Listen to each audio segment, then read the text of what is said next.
మన ప్రధానమంత్రి నరేంద్ర మోడీ రిలాక్సేషన్ కోసం రకరకాల టూరిస్ట్ స్పాట్లని ఆయన విజిట్ చేస్తూ ఉంటారు. రీసెంట్గానే డీప్ సీ డైవింగ్ కూడా చేశారు, మనం చూసాం ద్వారకకు సంబంధించి. ఈరోజు ఈ కజిరంగా నేషనల్ పార్క్లో ఆయన పర్యటన చేశారు. అయితే ఈ పార్క్ మామూలుది కాదు, ఏదో సింపుల్ నార్మల్గా ఉండేటువంటి నేషనల్ పార్క్. దీనికి చాలా స్పెషాలిటీ ఉంది. ఈ నేషనల్ పార్క్కి రావాలని వరల్డ్ టూరిస్టులు కూడా ఎక్కువగా ఆతృత చూపిస్తూ ఉంటారు. నరేంద్ర మోడీ కూడా ఎప్పటి నుంచో ప్లాన్ చేసుకుంటున్నారు. బట్ ఈ అస్సాం టూర్లో ఆయన వెళ్ళి ఈ యొక్క ఖడ్గమృగాలకి బాగా ప్రసిద్ధి చెందినటువంటి ప్లేస్ ఇది. ఈ ఖడ్గమృగాలతో పాటుగా ఏనుగులు, ఎలుగుబంటులు, పులులు, ఇట్లా డిఫరెంట్ యానిమల్స్ ఉండేటువంటి నేషనల్ పార్క్లో ఒక ఏనుగు మీద ఆయన సవారీ చేయడం, అట్లాగే ఏనుగుకి చెరుగడలు తినిపించారు, ఫుల్గా తిరిగారు. అయితే ఈ పార్క్ యొక్క స్పెషాలిటీ ఏంటి, ఈ పార్క్కి సంబంధించి ఇంకా ఏమేమి ఇన్ఫర్మేషన్ ఉంది మన దగ్గర అనేది చూద్దాం. కజిరంగా నేషనల్ పార్క్ని ఐక్యరాజ్య సమితి ప్రపంచ వారసత్వ జాబితాలో చేర్చింది. ఈ ప్లేస్లో ఖడ్గమృగాలు చాలా ఫేమస్. ఇక్కడ ఏనుగులు, జింకలు, పులులు, అడవి దున్నలు, ఇతర జంతువులు విస్తారంగా ఉంటాయి.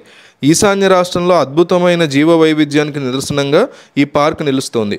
ఈ అభయారణ్యం అస్సాం రాష్ట్రంలోని గోల్ఘాట్, నాగోవాన్ జిల్లాల పరిధిలో విస్తరించి ఉంది.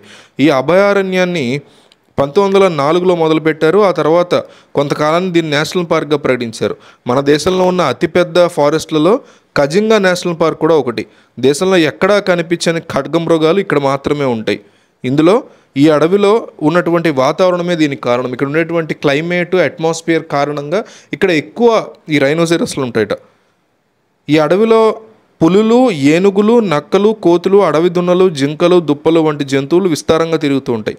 వీటిని సందర్శించేందుకు ఈ సిబ్బంది పర్యాటకుల కోసం ఓపెన్ జీప్ సౌకర్యాన్ని కల్పిస్తారు. అంటే మనం ఎప్పుడైనా కూడా జూస్కి, ఏవైతే ఈ జూలు ఉంటాయో జూళ్ళకి వ్యతిరేకంగా ఉండాలి. మనం వెళ్ళి చూసే ఆ జూలు ఉంటాయి కదా, మనం ఒక కేజ్లో వెళ్ళి ఎప్పుడైనా జంతువులను చూడడం అనేది వాటి అసలు ఈ నేచర్ని, ఎన్వైర్న్మెంట్ని మనం రెస్పెక్ట్ చేస్తున్నట్టు కాపాడుకునేటువంటి ఒక మంచి పరిస్థితి అది. నేషనల్ పార్క్స్లో కూడా ఎప్పుడైనా ఒక కేజ్ ఉంటుంది, ఒక పెద్ద వ్యాన్, దానికి ఒక కేజ్, అందులో మనుషులు వెళ్ళి అక్కడ ఉన్నటువంటి జంతువులను చూసే పరిస్థితి ఉంటుంది. అదే ఈ యొక్క నేషనల్ పార్క్లో ఉందంట. కజిరంగా నేషనల్ పార్క్ సిబ్బంది 4 జోన్లుగా విభజించారు. ఈ 4 జోన్లలో టైగర్ రిజర్వ్ అత్యంత దట్టమైన అడవిలో ఉంటుంది. 2006లో ఈ అడవిని టైగర్ రిజర్వ్గా ప్రకటించారు. ఈ అడవిలో ప్రపంచంలోనే అత్యధిక స్థాయిలో పుల్ల సాంద్రత ఉంది. అంటే ప్రపంచంలో ఉండేటువంటి ఈ డెన్సిటీ ఆఫ్ టైగర్స్ యొక్క పాపులేషన్లో హైయెస్ట్ పాపులేషన్ ఇక్కడే ఉందంట. దాదాపు 400 కిలోమీటర్ల స్ప్రెడ్ ఉందంట ఈ యొక్క పార్క్, నేషనల్ పార్క్ ఏదైతే ఉందో. 400 కిలోమీటర్లు అంటే మీకు దాదాపు విజయవాడ నుంచి వైజాగ్, లేదంటే హైదరాబాద్ నుంచి విజయవాడ అంత డిస్టెన్స్లో ఓన్లీ ఆ అడవి మొత్తం ఈ రేడియస్ అదంతా, చుట్టూ కొలత రేడియస్ అంతా కూడా 400 కిలోమీటర్లు ఉంటుందంట. 1985లో ఐక్యరాజ్య సమితి ఈ అడవిని ప్రపంచ వారసత్వ సంపదగా గుర్తించింది.